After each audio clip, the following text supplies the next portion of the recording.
Assalomu alaykum, hurmatli tadbirkorlar, hurmatli o'zimiz banknet fuqarolarimiz. Ko'plab savollar kelib tushgan. Shularda yana bittasiga to'xtalmoqchiman. Bu sayyor soliq tekshiruvi. Sayyor soliq tekshiruvi ga asosan bir narsa sabab bo'ladi.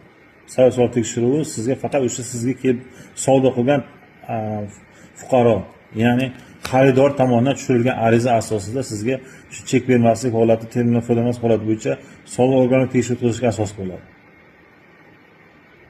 26-yil mana 1-yanvardan boshlab stavka 4%dan 1% tushirildi. Bu juda katta yengillik. Bu ham shu tadbirkor yengillik bo'lsin, tekshirishga tushmasin, soliqdan qochmasin, soliq to'lash qiynalmasin degan maqsadda o'ylab topildi. Yangilik kiritildi-da. 1% bo'lgandan keyin chekin urib bering hammaga. Nima kerak sizga tekshirishga tushib, lishni jarima to'lab. Hammaga chekin urib bering. Soliqdan qochmang.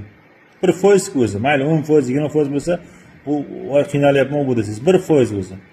Chekin urib bering. Ayrimlar aytayapti, ulgurmayman, men kechqurun bitta urib qo'yaman.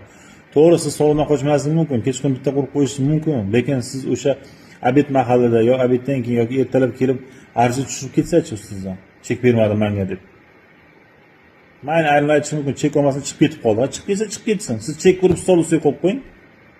Bu kelib ariza kelib bizga kelib tushganini biz o'rganamiz uni. O'sha soatda, vaqtda o'sha tadbirkorning ustidan tushgan ariza 10 mingga chek bermabdi. Lekin 10 mingga siz agar bazada urilgan chekingiz bizda ko'rinib turgan bo'lsa, biz buyruq aytmay qilamiz. Chiqmaydi buyruq. Buyruq shakllanmaydi avtomat ravishda siz chek urilgan bo'lsa. Tem bo'lib mana 2026-yil 1-yanvardan boshlab o'sha elektron to'lov orqali QR kod terminal bilan kassa apparatga tenglashtirib qo'yildi. Tenglashtirilgandan keyin o'sha sizda QR kod bo'lmasa ham, ana arizachi menda tadbirkor QR kodi yo'q deb ariza tushiradigan bo'lsa ham, siz masalan 5 million jarimaga tushib qolishingiz mumkin. Shuning uchun iloji boricha QR koddan olib do'koningizga ilib qo'yganingiz yaxshi. Yana bir yangilik 2026-yildan boshlab qo'llanilgan moliyaviy jarimalar 6 oyga bo'lib to'lashga ruxsat berildi. Bemalol 6 oy bo'lib to'lashingiz kerak. Bir narsani esdan chiqarmang. Soliq xodimasiga tekshirish kelsa, uni qo'lida buyrug'i bo'lishi kerak.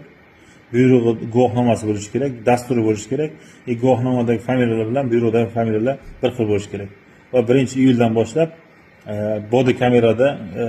bodi kamerasiz tekshirish o'tkazilmaydi. Majburiy bo'lib bodi kamera o'rnatish. Katta rahmat, sog' bo'ling, salomat bo'linglar. Yana dolzarb masalalar bo'yicha yana qo'shimcha ma'lumot kiritib boramiz. Rahmat.